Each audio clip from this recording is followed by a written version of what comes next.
경주는 이제 글로벌 경제 중심 무대가 됐습니다. 에이펙 정상회담과 CEO 서밋이 동시에 열리기 때문인데요. 우리는 여기서 뭐를 얻어야 될까요? 수익을 높게 낼 수 있을까요? 박시동 경제평론가님 모셨는데 궁금한 거 다 여쭤보도록 하겠습니다. 어서 오십시오. 네, 안녕하세요. 평론가님, 4천 시대를 우리가 보고 있습니다. 네네네. 넉 달 만에 3천 바로 갔어요. 맞습니다. 4천, 5천 내친 김에 막 이렇게 표현하실 수도 있을 것 같은데 어떻게 보십니까? 네, 뭐 다양한 분석이 가능합니다만은 일단 시장을 바라보는 뭐 긍정적인 뷰들이 넘쳐난다 이렇게 봐야 되겠습니다. 네. 일단은 우리 산업의 사실은 가장 중요한 원펀치 반도체 관련해서 여전히 업황에 관해서는 이제 걱정할 상황이 아니다. 2027년 내지는 2028년까지 장기 호황 사이클이 예상이 되다 보니까 삼성전자, SK하이닉스가 일단 시총을 뭐 압도하면서 끌어가고 있다 이렇게 볼 수가 있겠고요.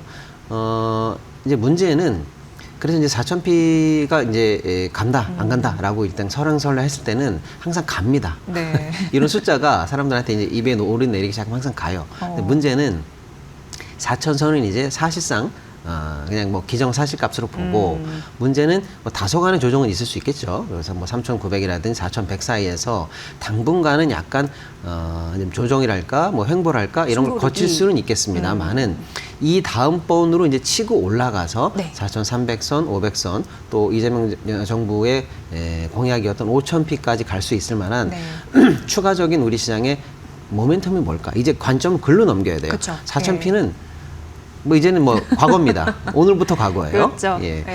그렇게 보고 일단 하반기에 그러면 남아 있는 주요 모멘텀이 뭘까라고 보면 일단은 한미 관세 협상에 대해서 우리 측의 국익이 어느 정도 지켜지는 선에서의 협상 타결일 것이냐 이게 일단 하나의 관점이 될 것 같고요. 그 다음에 이제 우리 시장을 정책적 모멘텀으로 끌고 왔던 주요한 이제 상법 개정, 세법 개정 이슈가 아직 남아 있습니다. 대체 가장 중요한 것들이 일단은 자사주 소각 부분이고요. 또 하나는 배당소득 분리과세 부분인데 둘 다 뭐 연말 안에 사실은 이제 국회를 통과할 것으로 전망이 됩니다. 연말 안에요? 예, 다 우리 시장으로 보면 호재인데요. 예를 들어서 이제 자사주 같은 경우에는 신규 자사주를 의무적으로 이제 소각해야 된다라는 거는 어느 정도 컨센서스가 정치권 내에서 모아지는 것 같아요. 문제는 이제 지금 보유하고 있는 과거 자사주에 관해서 어느 정도 시한을 주고 어떻게 처리할 것인가에 대해서 조금만 이제 디테일이 남아 있는데 그럼에도 불구하고 어쨌거나 자사주 관련해서는 소각하면서 주주들에게 이익을 환원하는 정책이기 때문에 시장이 좋아할 것 같고요. 배당소득 분리과세 관련해서도 정부안이 있는데 당초 정부안이 시장에 기대보다는 한참 못 미치는 실망스러운 안이 나왔는데 정부가 이걸 고집하지 않겠다라고 이번에 입장을 천명했거든요. 관련해서 현재 민주당 안으로 올라와 있는 김현정 의원 안 또는 이소영 의원 안 뭐가 되더라도 최고 세율이 25% 정도로 될 것 같거든요. 그렇다 보면 이제 배당 관련해서도 드디어 코리아 디스카운트 우리 시장을 정말 지긋지긋하게 눌렀던 한국 주식은 배당이 없어 라고 하는 오래된 정말 이 코리아 디스카운트가 해소되는 중요한 모멘텀이 될 것 같아요. 그래서 한미 관세 협상, 그다음에 자사주, 그다음에 이제 배당소득 분리과세 같이 이렇게 쭉쭉 큰 펀치들이 이제 기다리고 있습니다. 그래서 제가 볼 때는 4,000선 내외에 당분간은 이제 박스권이다 이렇게 볼 수도 있겠습니다만 그 끝이 우상향하는 방향으로 연말 내에 추가적으로 박스권의 밴딩이 올라가는 그런 장세를 전망해 보겠습니다. 네. 그럼 이번 경주에서 열리는 에이펙 정상회담에서 좋은 결과 하나 있고 그 다음에 이제 정부에서 좀 해준다면 소위 말하는 이제 정기 부양책이 되겠습니다. 그러면은 정말 코리아 디스카운트에서 벗어날 수 있는 계기를 마련할 수 있겠다. 여기까지. 이제는 4천은 과거니까 5천 가는 길목에 있습니다. 그렇습니다. 굉장히 중요한 포인트 말씀해 주셨고요. 우리가 이제 31일부터 11월 1일까지 뭐 오늘부터 정식적으로 이제 행사는 진행되고 있습니다만 각국의 정상회담이 진행됩니다. 당연히 말씀해 주다시피 우리는 미국에게 얻을 건 좀 얻어야 됩니다. 어떻게 보세요? 일단은 이제 본격적으로 이번 주는 사실은 이제 에이펙 주간인데요. 가장 중요한 게 사실은 한미 이제 관세 협상이 타결이 될 것인가가 일단 초미의 관심입니다만은 현재 나오고 있는 얘기는 미국은 기존의 입장을 어느 정도 미국 입장에서는 양보했다라고 생각하는 것 같아요. 예를 들어서 3,500억 불 총 우리 투자금 중에서 우리 정부의 직접 투자를 어떻게 할 것인가가 핵심인데 우리는 2000년간 200 또는 250억 불 사이의 연간 투자가 가능하다. 그리고 그걸 이제 10년 정도로 장기 분할해서 투자하겠다라고 하고 있고, 네. 미국은 여전히 어느 정도의 조정은 있을 수 있겠으나 아직까지도 이제 소위 말하는 이제 현찰 선불 투자, 네. 이걸 이제 조금 고집하고 있는 것 같고요.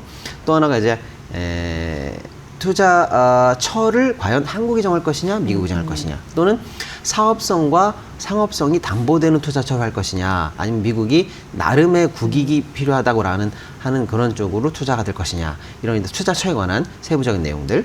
그 다음에 그 투자처가 정해졌을 때 그거에 대한 집행 방식이 일본 방식으로 하면은 예를 들면 이런 거거든요.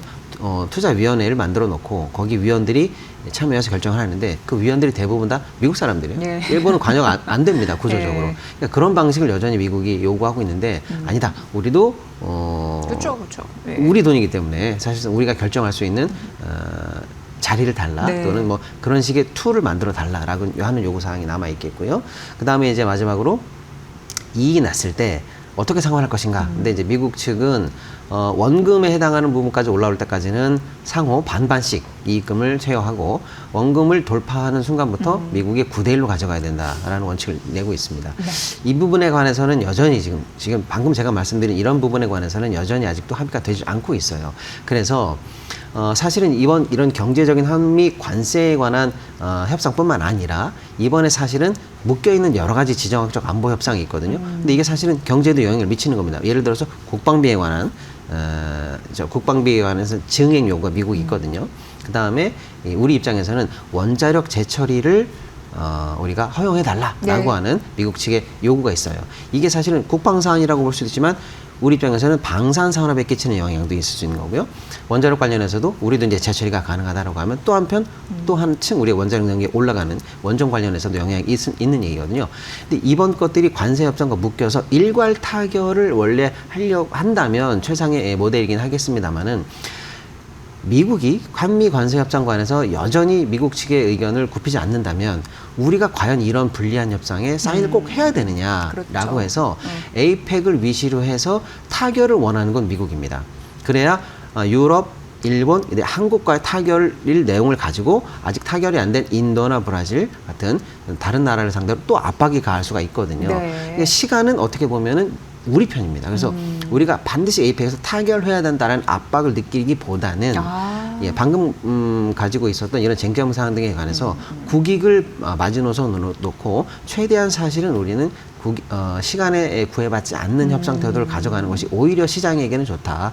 이렇게 지금 볼 수가 있겠습니다. 굉장히 중요한 부분이네요. 예. 무조건 이번에 뭔가 문제 도장을 안 찍었다고 해서 네. 불안해할 것이 아니고 그렇습니다. 더 좋은 조건으로 협상 테이블에 올라가도 된다. 그렇습니다. 이게 그런 조건도 많은데 우리가 지금. 시간은 어쩌면 우리 편이다라고 생각하고요. 에이펙에서 우호적인 한미 어떤 그 협상 분위기를 계속 이어가고, 네. 아까 말씀드린 국방이라든지 다른 원자력 관련한 다른 협상을 최대한 끌어내고, 다만 아까 경제적으로 민감했던 부분들에 대해서는 최대한 우리가 버티면서 국익을 조금씩이라도 올려가는 방향으로의 협상이 진행되는 것이 바람직하다, 이렇게 좀 볼 수가 있겠습니다. 네.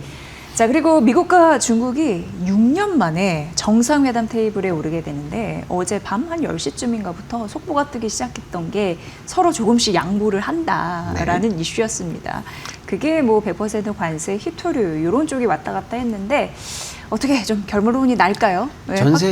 전 세계의 눈과 귀가 지금 경주에 모인 이유 중에 가장 큰 이유가 미중 정상회담이에요. 그렇죠. 예. 6년 만에 만나기도 하고요. 트럼프 대통령 재임 이후로는 처음 만나는 거고요. 사실 양국의 이 경제 전쟁 속에서 처음으로 과연 이게 매듭이 지어질 것인가라가 전 세계에 미치는 영향이 너무 크기 때문에 우리가 다 지켜보고 있는데요. 쟁점 사항은 대체로 한 6개 정도로 추려볼 수가 있겠습니다. 가장 중요한 게 방금 이제 앵커님 말씀하셨던 희토류 문제, 그러니까 크고요. 그 다음에 이제 최근에 급부상한 대두, 콩 문제가 또 올라와 있습니다. 그 다음에 미국이 계속 중국을 압박하고 있는 펜타닐 문제, 그 다음에 역시 이제 미국이 또 중국을 압박하고 있는 소프트웨어나 반도체 문제, 이걸 다 뭉뚱그려서 결국에는 관세 문제라고 해서 대략 한 6개 정도의 양국 간의 이제 쟁점 사안이 남아 있는데요. 이제 조심스러운 전망이긴 합니다만은 큰 틀에서의 타결은 쉽지 않다라고 이제 보고 있는 겁니다. 네. 그런데 문제는 양국 정상이 몇 년 만에 만났고 지금 굉장히 첨예한 상황에서 만났는데 그러면 노 딜로 이 회담이 끝난다라고 하면은 국제적으로 보면 굉장히 사실은 혼란 속으로 빠져들 것게 이게 명약 관한 상황이기 때문에요. 그래서 어느 정도는 소기의 성과 정도는 양측이 다 원한다라고 해서 빅딜은 아니라도 스몰 딜 정도는 가능하다라고 이제 보고 있습니다. 그럼 그 스몰 딜이 뭐냐면 소위 말하는 이제 히토류 관련해서 중국이 미국이라든지 이 서방 세계에 무기화하지 않겠다라는 모종의 어떤 제스처. 그리고 미국은 그리고 미국에게 이제 추가적으로 이제 대도 관련해서도 이제 수입량을 좀 늘려내지 않겠느냐라고 하는 유화적인 제스처가 이제 스몰 딜, 중국이 낼 수 있는 스몰 딜이 되겠죠. 미국 측 입장에서도 이제 관세를 최근에 뭐 11월 1일까지 100을 올리겠다 또는 이전에 이미 120을 약속했던 게 11월 10부터 원래 발효가 되기로 되어 있거든요. 이런 부분에 관해서 추가적으로 사실은 기한을 정하지 않고 뭐 1년이든 뭐든 아무튼 이제 연장하면서 관세 관련해서 현재의 불안정성을 중국에게 계속 물리지 않겠다라고 하는 정도의 타결은 가능하지 않을까 이렇게 보고요. 나머지 이제 가장 중요한 쟁점 중에 하나가 예를 들어 반도체 문제라든지 양국 간의 이제 무역 어떤 흑자냐 적자냐 이 부분에 관해서의 그 미국식의 부담을 조금 상쇄하는 어떤 중국식의 추가적인 대책들 뭐 이런 것들이 이제 빅딜 급이 됐을 때 결국 타결될 것 같고 이번 회담에서 여기까지 가기는 조금 어렵지 않나 이렇게 좀 보고 있습니다. 네. 그리고 미국과 일본의 정상회담도 우리에게 일정 부분 좀 뭔가 생각하게 할 것 같아요. 워낙 이제 수출 구조가 좀 비슷하고 그렇습니다. 경쟁 국가이다 보니까. 근데 앞서서 이제 내일 열리게 되잖아요. 맞습니다. 어떻게 보세요? 예, 이제 드디어 이제 일본의 리더십이 바뀌었고요. 다카이치 총리가 국제 무대에 사실상 데뷔하는 첫 무대인데 뭐 생각보다 큰 무대에 데뷔하게 된 거예요. 그래서 이제 뭐 그게 일본과 미국과의 관계에서 뭐 알아서 하겠지라는 게 아니고요. 우리나라에도 굉장히 영향을 많이 미칩니다. 우리와 일본의 사실은 수출 경합도가 60%가 넘고요. 국제 무대에서는 사실 우리랑 가장 많은 부분에서 경쟁하고 있는 나라다 이렇게 볼 수가 있겠습니다. 네. 그래서 미국 시장을 놓고 일본이 어떤 식으로 협상을 하고 어떤 식으로 준비하는가가 사실은 시간차를 두고 우리에게 굉장히 많은 영향을 주고 있습니다. 대표적인 게 지금 자동차 같은 것들 있죠. 네. 일본이 어쨌거나 뭐 자동차 관련해서는 현재 15% 관세를 받고 있거든요. 우리는 여전히 25%를 받고 있거든요. 이런 부분에 있어서 일본이 미국 내에서 자국의 이익을 조금 더 증대시키는 어떤 협상이 나온다면 그게 이제 우리에게 영향을 준단 말이에요.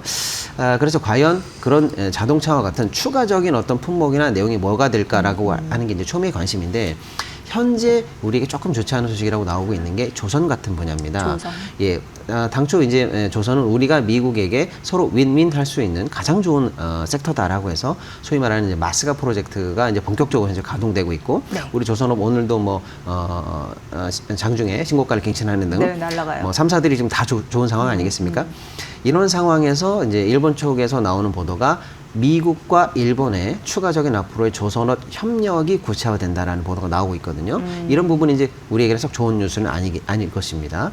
이런 부분과 또 이제 반도체 관련해서 미국이 굳이 이제 아시아 쪽으로 이제 헤드쿼터라든지 추가 투자를 한다면 사실상 지금 우리가 아니라 일본을 사실 아시아의 주요 투자처로 보고 R&D 센터라든지 이런 것들 계속 지금 투자를 하고 있거든요. 이 부분에 관해서 지금 우리가 반도체 사실상 2027년까지 좋은 흐름을 가져가고 있는데 혹여 이제 미국 측이 주요 파트너로서 일본을 키우려고 하는 어떤 식의 내용이 나온다면 우리에게 조금 씁쓸한 소식이 될 수가 있겠습니다. 그래서 미일 회담은 기존에 있었던 자동차 그리고 추가적으로 조선이라든지 반도체와 같은 그런 부분에 있어서 일본과 미국이 어떤 식으로 협력을 키워나갈 것인가를 좀 우리가 주의 깊게 봐야 될 것 같습니다. 네. 내일 또 어떤 소식들이 들려 나올지 우리도 좀 민감하게 반응할 그런 여지가 있습니다. 그리고 정상회담 한 축에는 CEO 서밋 최대의 비즈니스 장이 또 경주에서 열리게 되는데 지금 HD가 오늘 신고가 갔거든요. 52주. 근데 장중에 23만 원 넘어섰는데 오늘 퓨처테크는 진행이 되고 있거든요. 그래서 정기선 회장이 미국 해양 르네상스의 핵심 파트너가 되겠다라는 이미 기조 연설을 또 끝냈습니다. 네. 그리고 오늘 오후 2시엔 한화가 발표가 있고요. 어쨌든 굉장히 이 비즈니스 포럼은 또 우리에게도 영향력이 클 텐데 어떻게 보십니까? 맞습니다. 이제 정치적으로 뭐 지정학적으로 APEC 정상회담이 관심을 받고 있습니다만 사실은 경제적으로 더 큰 의미가 있는 행사가 예. 어떻게 보면 CEO 서밋인데요. 서밋, 이거는 이제 공식 부대 행사입니다. 그래서 약 글로벌리한 경제계 거물들이 총 출동을 해서요. 지금 1,700여 명의 CEO와 거물들이 경주에 총 출동을 해 있습니다. 정말 쭉 이제 이어지는 행사인데 네. 우리나라 4대 그룹 총수들은 뭐 당연히 네. 가 있고요. 또 이제 젠슨황이라든지 또 뭐 각종 시티그룹이라든지 이런 반도체, 또 금융, 또 국제 경제 기구들, 또 중국의 예를 들면 CATL 같은 또 차세대 제조 선두주자들 이런 분들이 지금 다 와서 얘기를 하고 있는데 핵심은 우리 입장에서는 사실은 평소에는 만나기도 힘들고 사업적으로 비즈니스 장을 열기도 힘든 사람들을 우리 앞마당에 불러다 놓고 우리가 사업할 수 있는 기회가 열렸다 이렇게 볼 수가 있겠습니다. 그래서 가장 중요한 것은 글로벌리하게 지금 수출이라든지 우리의 실적이라든지 청사진을 발표해야 되는 기업들이 1대1 세션을 지금 많이 갖고 있어요. 네. 이 부분에서 MOU가 맺어진다라든지 추가 비전에 관해서 어떤 식의 이제 청사진이 나올 것 이런 것들을 이제 기대를 많이 해봐야 되겠고요. 특히 이제 많은 분들이 관심을 갖는 것은 젠슨황의 연설 뭐 이런 거 아니겠습니까? 마지막 날 이제 하이라이트로 이제 꼽히고 있는데요. 우리나라의 이제 반도체 관련해서 업황의 미래라든지 이런 걸 점쳐볼 수 있는 주요한 행사가 될 것으로 이제 관심을 모으고 있습니다. 네. 한편으로는 이제 부대 행사는 아닙니다만 글로벌리한 이제 이 장관들이나 또 이제 심지어는 트럼프 대통령이 우리 경제의 어떤 현장들, 예를 들면 조선소라든지 테크 기업이라든지 이런 것들을 이제 방문할 수 있지 않을까라는 게 조심스럽게 기대를 좀 하고 있는 거고요.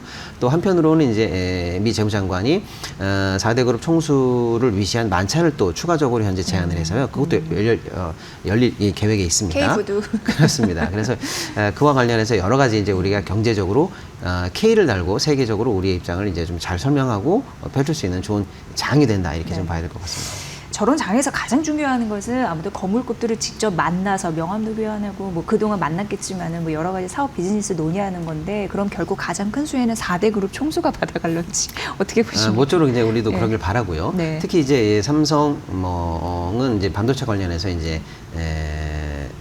AI 관련해서 이제 협력을 젠슨황과 해서 어떤 식으로든 뚫어갈 것인가가 이제 관심이 있는 거지만 SK 측은 사실 이번에 CEO 서밋 의장을 최태원 회장이 맡고 네네네. 있어요. 그래서 SK 관련해서는 SK 그룹이 이 신재생 에너지 또 반도체 AI를 위시해서 자기네들이 하고 있는 전 사업의 사이클을 일목요연하게 해서 현재 네. 쇼케이스를 하고 있습니다. 예. 그래서 기업 홍보 활동에 박차를 가하고 있는 모습들을 봤을 때 우리 4대 기업들이 이번 서밋을 통해서 경제를 좀 과시하고 추가적으로 모멘텀을 확보하는 좋은 행사가 될 것으로 전망하고 있습니다. 네.